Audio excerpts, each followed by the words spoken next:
जनता के द्वारा चुनकर निगम में बने नई सरकार के बाद भी टीका टिप्पणी और विवादों का सिलसिला जारी है। एक दूसरे पर लगातार आरोप प्रति आरोप का खेल खेल रहे हैं मेयर, पार्षद और डिप्टी मेयर। निगम के हर बोर्ड की बैठक में होता रहा है जोरदार हंगामा। विवादों का सिलसिला जारी है। विवाद उलझने और सुलझने का नाम नहीं ले रहा है। आए दिन एक दूसरे पर टीका टिप्पणी, मेयर हो या डिप्टी मेयर या हो अन्य पार्षद या हो स्टैंडिंग कमेटी के मेंबर, लगातार एक दूसरे पर टीका टिप्पणी, आरोप प्रति आरोप का खेल खेल रहा है। विकास के काम भले ही मुजफ्फरपुर शहर में अधूरे हो, लेकिन आरोप और निगम में जोरदार हंगामा। बैठक के दौरान जो निगम बोर्ड की बैठक होती है वहां आपको देखने को लगातार मिलता होगा, लेकिन उसी बीच में संजय उर्फ संजू केजरीवाल जो वार्ड 20 के पार्षद है, उन्होंने फिर एक बार पहले भी हंगामा करके जनहित के मुद्दे को आवाज उठाने का काम किया। उनका आरोप है कि जब भी हम आवाज उठाने की बात करते हैं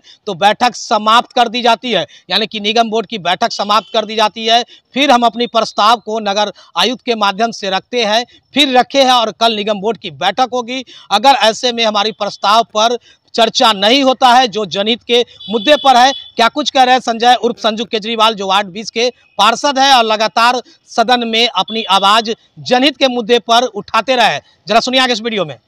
देखा होगा कि पिछले 2 बैठक से जनहित के, जनमानस के, जन सरोकार के 3 मुद्दे लेके मैं लगातार 24/6 की बैठक में और 29/8 की बैठक में नगर आयुक्त के माध्यम से एजेंडे को लेके आया, लेकिन अब उनको एजेंडा पसंद नहीं आ रहा है।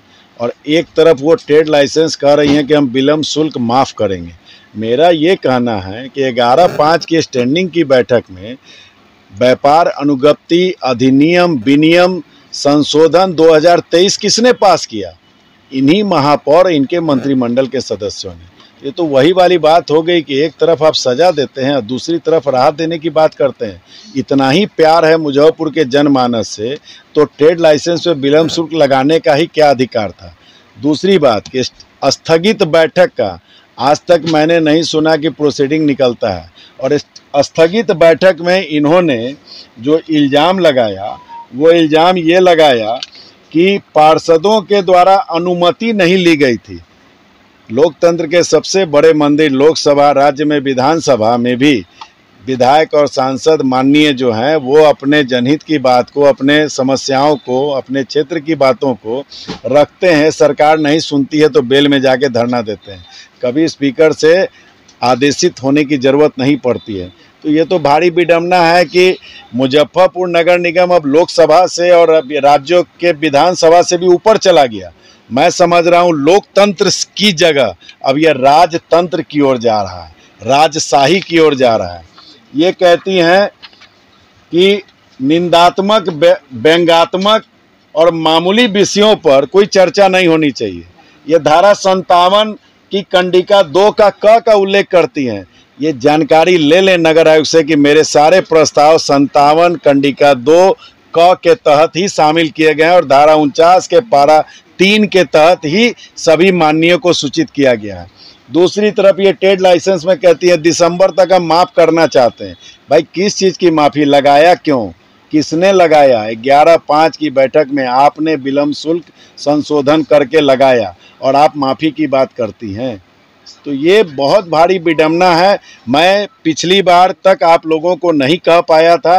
कल फिर बोर्ड की बैठक है। मैं आपके माध्यम से मुजफ्फरपुर के तमाम जनमानस सहित उन तक आवाज़ पहुंचाना चाहता हूं कि कल भी ट्रेड लाइसेंस, रोड के वर्गीकरण और यूजर टैक्स में जो त्रुटियां हैं, मेरे तीनों एजेंडे पर मुझे बोलने से रोका जाएगा। आप लोग इसके साक्षी बने इस पल के। इसीलिए कल की बोर्ड की पहली संध्या पर मैं आप लोगों के माध्यम से यह बात शहर के जनमानस को और उन तक बात पहुंचाना चाहता हूं कि सदन का सदस्य होने के नाते मुझे अपनी बात रखने का अधिकार है। और सदन पास करे तो लागू कीजिए, नहीं पास करे तो मुजफ्फरपुर की जनता अगले चुनाव में उसका आपको मजा चखाएगी।